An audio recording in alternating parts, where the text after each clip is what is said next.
ఇప్పుడే జీ5 app download చేయండి. చూడండి మీ ఫేవరెట్ టీవీ షోస్ ఎప్పుడైనా ఎక్కడైనా. శరణ్య, శరణ్య, నిన్నే. ఏంటి నువ్వు చేసింది? అసలేమైనా పద్ధతిగా ఉందా?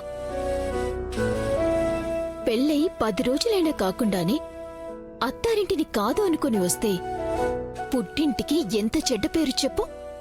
ఆయన సంతోషం కోసం నేనిలా గడప దాటి రాక తప్పలేదక్కా. నువ్వు చేసిన పిచ్చి పని వల్ల అక్కడ మరిదిగారికి జరిగే మంచేముంది శరణ్య? నువ్వు రాసిపెట్టి వచ్చిన లెటర్తోనే మరిదిగారి జీవితాన్ని ముంచేశావు. ఏంటక్క నువ్వంటుంది? నేను ఆయన జీవితాన్ని ముంచేయడమేంటి? ఆయన బాగుండాలనే కదా నేను ఉత్తరం రాసింది. బావుండాలని ఎక్కడ రాశావు శరణ్య? నీ భర్త మగాడే కాదు, అసలు సంసారానికే పనికిరాడని కదా నువ్వు రాసింది.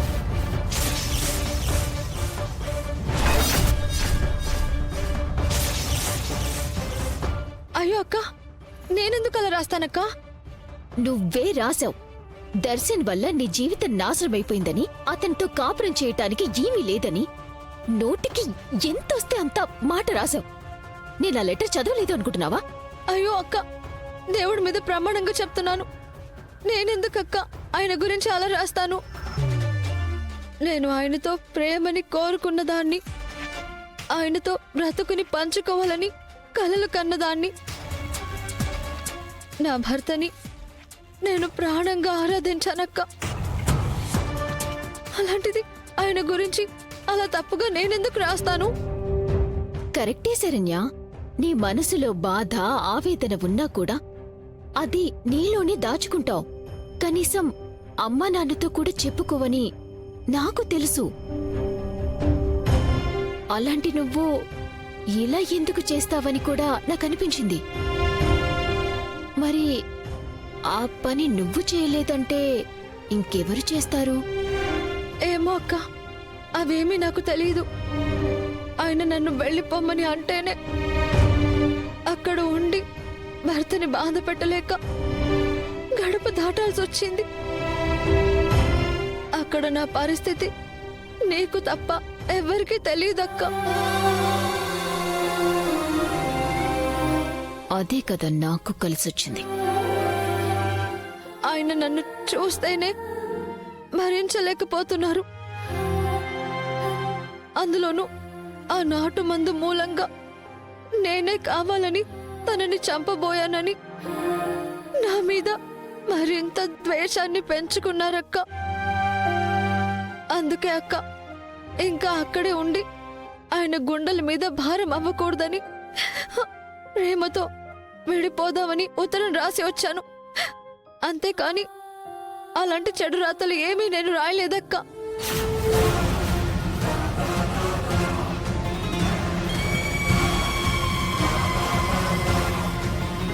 నువ్వు ప్రేమతో మీ ఆయనకి వీడ్కోలు ఉత్తరం రాసిపెట్టొచ్చావా? శరణ్య, నాకు ఇప్పుడు అర్థమవుతుంది.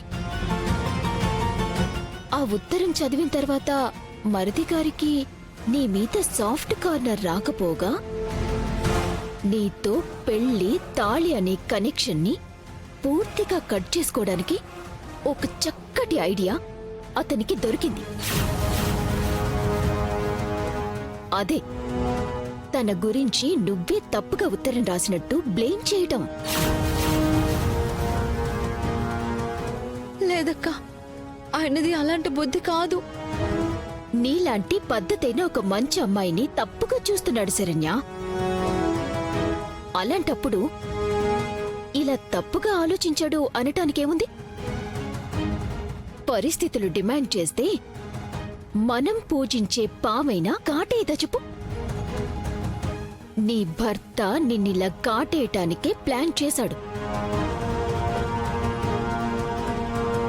అక్క, ఆయన మంచివారక్క. నువ్వు తన దృష్టిలో మంచిదానివి కాదు కదా. నువ్వు తన గురించి ఆలోచించి గడప దాటావు. కాని దర్శన్ గడప దాటిన నిన్ను ఎప్పటికీ లోపలికి రాకుండా తనకి దొరికిన ఈ అవకాశాన్ని కరెక్ట్గా వాడుకున్నాడు. అందుకే ఇలా అందరి ముందు నిన్ను దోషిగా నిలబెట్టి తన ఆట తనాడుతున్నాడు. నేను ఆయనకి ద్రోహం చేశానని అనుకుంటున్నారు కాబట్టి తను నా విషయంలో ఇలా చేసిన తప్పు లేదని అనుకుని ఉంటారు. ఆయన చేసింది తప్పని నేను అనుకోలేను. ఆయన సంతోషం కోసం ఈ నిందని కూడా నేను భరిస్తాను.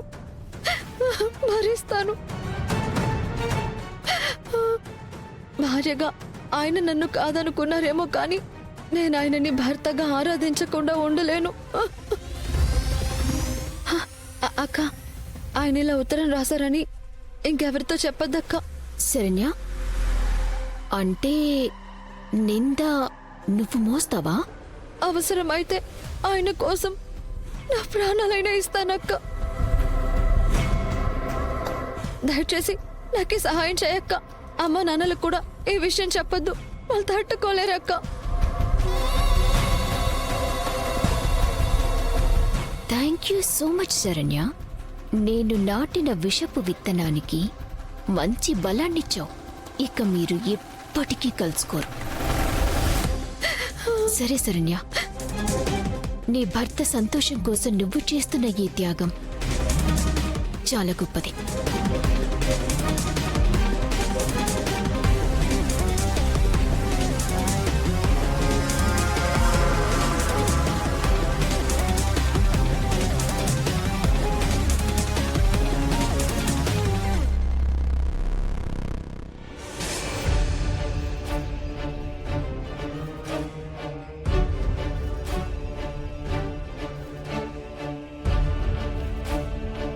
సంసారానికి పనికి రారంట.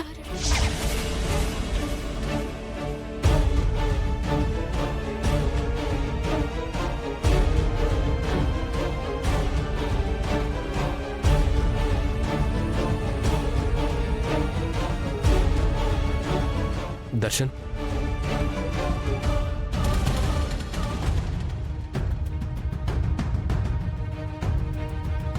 దర్శన్, ఆయన నువ్వు చాలా డిస్టర్బ్ మూడ్లోనే ఉన్నావు. బట్ అయినా కానీ నేను నీతో ఒక డిస్కషన్ చేయాలరా. నాకెందుకో ఇంట్లో అన్ని పరిస్థితులు కరెక్ట్గా లేవనిపిస్తున్నాయి. ఆ లెటర్ నిజంగా శరణ్య పెట్టిందని నువ్వు స్ట్రాంగ్గా నమ్ముతున్నావా దర్శన్? ఏ అన్నయ్య, మీరెవరూ నమ్మటం లేదా? అందరూ నీలాగే అనుకుంటున్నారనిపిస్తుంది. బట్ నాకదంతా కరెక్ట్ కాదనే అనిపిస్తుంది. దర్శన్, ఒకసారి శరణ్య గురించి పాజిటివ్గా ఆలోచించుడు. తనకసలు నిన్నిలా ఇంట్లో అందరి ముందు బ్లేమ్ చేయాల్సిన అవసరం ఏముంటుంది? తను మరీ అంత సైకో అమ్మాయి అయితే అయి ఉండదు. జీ5 యాప్ డౌన్లోడ్ చేసి అన్ని ఎపిసోడ్స్ పూర్తి ఉచితంగా చూడండి.